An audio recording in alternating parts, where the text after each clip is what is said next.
So you want to eat sourdough, but it's expensive to buy, and it can be quite intimidating to make. This is like a super easy way to make it. It doesn't get quite the same result as a poor one, or maybe what you've seen people make. It's a bit denser, but it still has that air in it, and we think it's pretty yum. So the first thing you need is your starter. It's basically just flour and water that's like naturally fermented.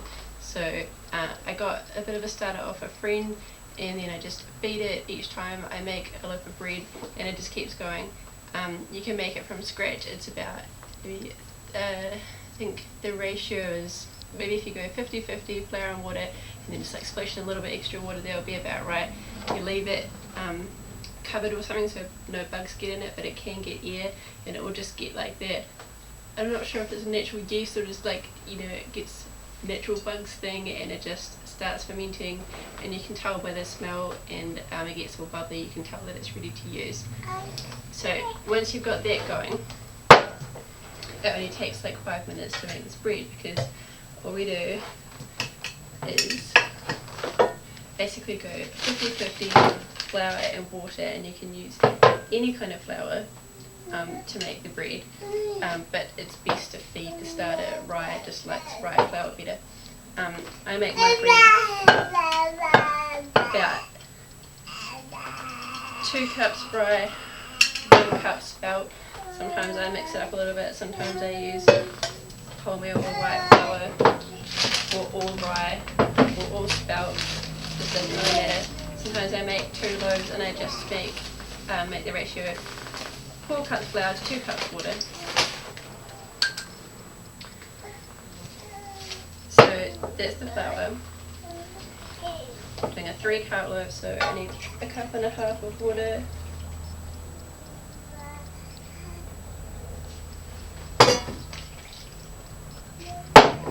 And then I add the starter. So any kind of fermented food like sauerkraut, kombucha, everything, you're not generally really supposed to use metal. It's best to use glass or this kind of pottery thing. But for actually it's mixing up this dough, it's fine to mix it in there as long as it's not going to sit in there for too long. So the more starter you add, basically the better your bread's going to be, so it's good to keep this at quite a good level. I think it would probably be about 1/2 cup to 3/4 cup is about what I use, and then I just give the starter about a tablespoon or 2, and the same with water. And then if I'm not going to make a loaf the next day, I just need to come along and feed that the same again to keep it going. Sometimes it gets a bit of a dry crust on top. Just peel that off and put it in your compost or whatever. So the camera battery died, and my baby went to sleep, and there was a very rude fly just hanging out on the camera before, which is annoying. But anyway, I fed the starter, and then I just mixed up the ingredients, which I've done, and now it's like this kind of consistency. It can be a little bit wetter or dry, and it doesn't really seem to matter actually very much. Then I have to get ready to put it in something to bake.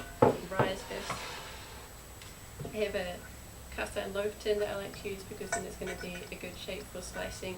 But I also sometimes use this one, and it's quite handy because it has this lid which keeps it kind of moist when it's rising, and also when it's baking I kind of leave the lid on for a little bit at the start.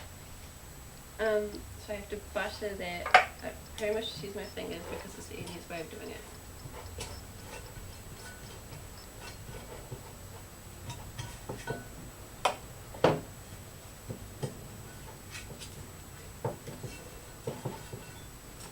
Then I get a spatula, chuck it in there.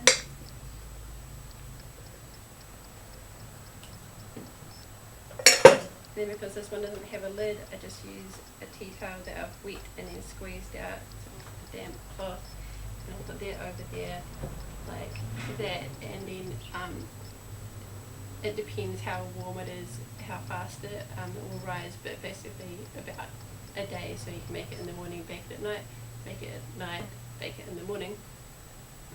You should cook it for about 40 minutes on a moderate heat. Our oven is a gas oven. It's really hard to really adjust the temperature much anyway, so it doesn't really seem to matter too much, and it's very hard to overcook it it just gets a little bit crustier on the outside and it's still fine. The one thing I do to sort of try and judge if it's done or not is I open up the oven, use a knife to kind of lift it up a little bit and just feel the bottom, and if that is pretty crusty then you know it's ready to go. And that is all there is to it.